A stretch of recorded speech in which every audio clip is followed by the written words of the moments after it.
শীতকাল আসলেই পিঠাগুলো আমাকে ডাকে যে কখন যে বানাবো আর কখন যে খাবো। শীতকাল এমনই একটা মজার একটা সময় যে সময় পিঠা খেতে সব থেকে বেশি মজা লাগে, কারণ এই সময় নতুন গুড়টা পাওয়া যায় আর নতুন গুড়ের নতুন আটার পিঠা খুবই মজা লাগে।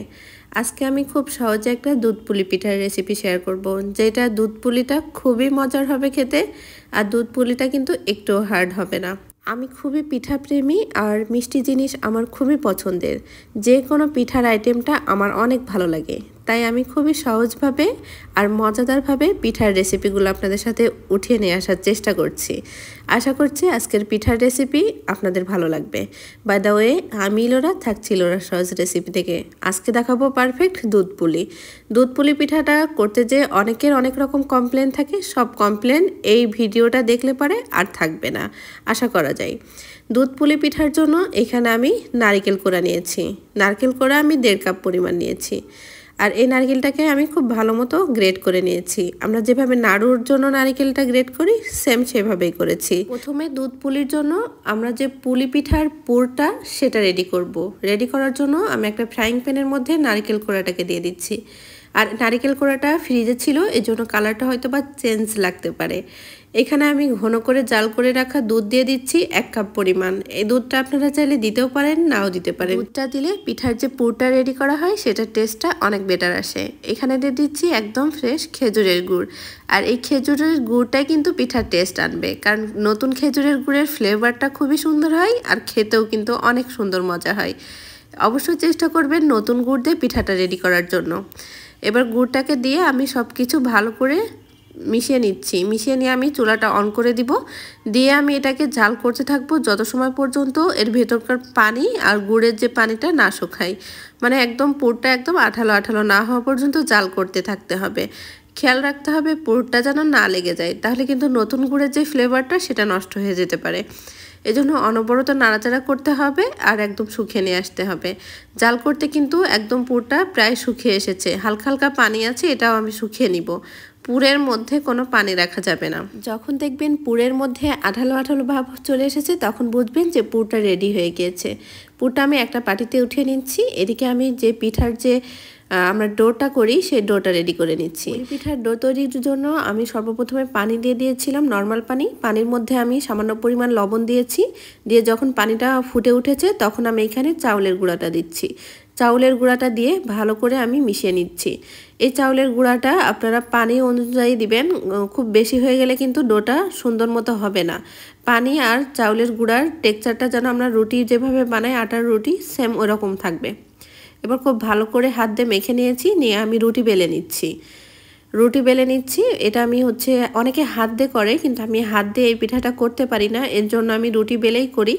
রুটি বেলে করলে আমার কাছে মনে হয় অনেকটা সহজ। এই রুটি বেলে আমি পাতলা করে রুটিটা বেলবো, পাতলা নাও খুব একটা মোটাও না, মিডিয়াম করে। মানে এই পুলি পিঠার জন্য যে রুটিটা বেলা হয় সেটা কিন্তু খুব একটা পাতলা হয় না, আবার খুব একটা মোটা হয় না। রুটিটা মোটামুটি করে আমি বেলে নিয়েছি। নিয়ে এইখানে আমি একটা কাপ কেকের যে থাকে ছোট ছোট বাটি, সেটা দিয়ে আমি কেটে নিচ্ছি। এটা আপনাদের পছন্দ মতো করতে পারেন। আর আমি একটা পিঠার সাসের মধ্যে দিয়ে এই পিঠাটা করার ট্রাই করলাম। আমি দেখছি যে পিঠার সাজটার মধ্যে সুন্দর একটা ডিজাইন হয়, এজন্য আমি এই পিঠার আমি এটার একটা সেট কিনেছিলাম, যেটার সেটের মধ্যে 3 রকম সাইজের পিঠা হওয়ার কথা ছিল। আমি একদম ছোট সাইজের একটা সাজ নিয়েছিলাম, যাতে পিঠাগুলো দেখতে সুন্দর দেখা যায় আর ছোট সাইজের পিঠাগুলো কিন্তু খুব মানে লোভনীয় লাগে। এজন্য আমি ছোট সাইজের এটা থেকে করে আমি সব পিঠাগুলোকে করে নিয়েছি।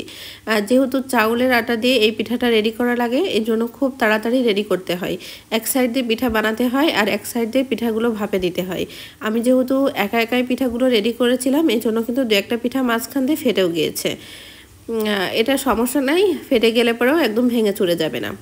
যদি আটাটা পারফেক্টভাবে মাখাতে পারেন তাহলে কিন্তু একটা পিঠাও ভাঙবে না। রেডি করা সব পিঠাগুলোকে এবার আমি ভাপে দিয়ে দিচ্ছি। অনেকে পিঠাগুলোকে ভেজে নেন, অথবা অনেকে একদম সরাসরি দুধের মধ্যে অ্যাড করে দেন, কিন্তু দুধ পুলির পারফেক্ট রেসিপি হচ্ছে পিঠাগুলোকে একটু ভাপ দিয়ে নিতে হবে, তাহলে পিঠাটা খুবই সফট হবে, একদম হার্ড টাইপের হবে না, আবার একদম ভেঙে চুরে যাবে না। এভাবে একবার ট্রাই করে দেখুন, দেখবেন যে আপনাদের পিঠাটা অনেক বেশি পারফেক্ট হবে। আমি একটা ছাঁকনির উপরে কিন্তু সব পিঠাগুলো দিয়ে ভাপে দিয়ে দিব। আর নিচে পাতিলের মধ্যে আমি বেশ কিছুটা পানি দিয়ে দিয়েছি। খেয়াল রাখতে হবে ছাঁকনিটা যেন পানির মধ্যে না ঠেকে যায়। এবার ঢাকনা দিয়ে ঢেকে রেখে দেব আমি 2-3 মিনিট। ঢাকনায় যদি কোনো ছিদ্র থাকে ছিদ্রটাকে আমি বন্ধ করে দিয়েছি। 2 থেকে 3 মিনিট অপেক্ষা করলে কিন্তু পিঠাগুলো একদম হয়ে যাবে। আর পিঠার গা দেখে বোঝা যাবে যে পিঠাগুলো একদম পারফেক্টভাবে কুক হয়েছে। আর পিঠাগুলো কিন্তু আগে যেটা ভেঙেছিল তেমনই ভেঙেছে। তাছাড়া ভাপে দেওয়ার সময় কিন্তু একটা পিঠাও কিন্তু ভাঙেনি। পিঠাগুলোকে আমি একটু ঠান্ডা করতে দিয়েছি, দিয়ে এখানে আমি যে পুলের যে দুধটা সেটা রেডি করব। 1 কেজি 1 পোয়া দুধটাকে আমি আগে থেকে জাল করে একটু ঘন করে নিয়েছিলাম। ঘন করা দুধের মধ্যে আমি সামান্য পরিমাণ একটু খেজুরের গুড় অ্যাড করেছি আর 3টা এলাচ দিয়েছি। ফ্লেভারের জন্য এলাচটা দিয়েছি, চাইলে স্কিপ করতে পারেন। যখন দুধ গুড়টা ভালো করে একদম ফুটে উঠবে, বলক উঠে যাবে, তখন এখানে আমি একটা করে পিঠা দিয়ে দিচ্ছি। এভাবে কিন্তু পিঠাটা বলক উঠলে দিতে হবে। বলক উঠে দেওয়ার পরপরই কিন্তু চুলাটা অফ করে দিতে হবে। আর কিন্তু বেশি সময় ধরে জাল করা যাবে না। হালকা হাতে একটু নাড়াচাড়া করে দিচ্ছি। পিঠাটা কিন্তু ভাঙবে না যদি আপনারা জাল না করেন। আর যদি একদম চুলাইতে দিয়ে 2-3 মিনিট ধরে ফোটাতে থাকেন তাহলে কিন্তু পিঠাটা ভেঙে যাওয়ার সম্ভাবনা থাকবে। এজন্য চেষ্টা করবেন একটা বলক দিয়ে পিঠাটাকে ঢেকে কিছু সময় রেস্টে রাখার জন্য। ওই গরম অবস্থাতেই 2-3 ঘন্টা রেস্টে রাখতে হবে। 2-3 ঘন্টা পরে আমি পিঠাটাকে দেখে দিচ্ছি কতটা সুন্দর হয়েছে। পিঠার ভেতর পর্যন্ত দুধটা ঢুকে গিয়েছে। আর পিঠার কিন্তু একটাও ভেঙে চলে যায়নি। প্রত্যেকটা পিঠা কিন্তু অনেক আস্ত আস্ত আছে আর দেখতেও কিন্তু খুবই সুন্দর লাগছে। আর প্রত্যেকটা পিঠা কিন্তু খুবই সুন্দর। ভেতরের যে দুধটা সেটা কিন্তু খুবই ভালো মতো ঢুকেছে।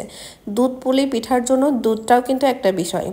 দুধটাও খুব সুন্দর মতো জাল করে ঘন করে নিতে হবে, তাহলে কিন্তু পিঠা খাচ্ছেন না রসমালাই খাচ্ছেন সেটা বুঝতেই পারবেন না। খুবই মজা হয়। আর মিষ্টির ব্যালেন্সটাও ঠিক রাখবেন, কারণ ভেতরের পুরটা তো মিষ্টি। এজন্য চেষ্টা করবেন যে দুধটা রেডি করবেন সেটার মিষ্টির পরিমাণটা কিছুটা কম দেওয়ার জন্য, তাহলে খেয়ে অনেক বেশি তৃপ্তি পাওয়া যাবে। এখন যারা মিষ্টি বেশি খান তারা মিষ্টিটা দিতে পারেন, সমস্যা নাই। আমি একটা পিঠা কেটে দেখিয়ে দিচ্ছি যে পিঠাটা কতটা সুন্দর হয়েছে। আর যে দুধটা সেটা কিন্তু একদম পাতলা না। আর দুধের মধ্যে যে সরসরটা সেটা পিঠার উপরে ছিল, বেশ খেতে ভালো লাগছিল। আগে থেকে জাল করে রাখলে পিঠার যে দুধটা সেটার মধ্যে কিন্তু বেশ সরসর ভাব থাকে। আর পিঠাটা কিন্তু চাপ দেওয়া মাত্রই কিন্তু ভেঙে গেল। ভিতরে কিন্তু একটু কাঁচা নাই, দেখে বোঝা যাচ্ছে। আর ভিতরের যে নারিকেল পুর পর্যন্ত কিন্তু রসটা ঢুকেছে। একদম নারিকেল পুরগুলোও রসে ভরপুর ছিল। আর খেতে আমার কাছে খুবই ভালো লেগেছে। এই শীতে কিন্তু এরকম বেস্ট একটা দুধ পুলির রেসিপি তৈরি করে বাসার সবাইকে চমকে দিতে পারেন। খুবই মজার হবে। আর আপনার পিঠাটা দেখবেন একদম সব দিক থেকে পারফেক্ট হবে। বাই দ্য ওয়ে, আমি ইলোরা ছিলাম ইলোরা সহজ রেসিপি থেকে। আজকে বিদায় নিয়ে নিচ্ছি। অন্যদিন আবার কোনো রেসিপি নিয়ে আপনাদের সামনে আসবো। সবাই ভালো থাকবেন, সুস্থ থাকবেন। আর আমার দুধ পুলি পিঠার রেসিপিটা যদি ভালো লেগে থাকে তাহলে প্লিজ আমার চ্যানেলটি সাবস্ক্রাইব করে পাশে থাকবেন। আমার ফেসবুক পেজ ইলোরা আক্তারের সাথে থাকবেন। সবাই অনেক ভালো থাকবেন। আল্লাহ হাফেজ।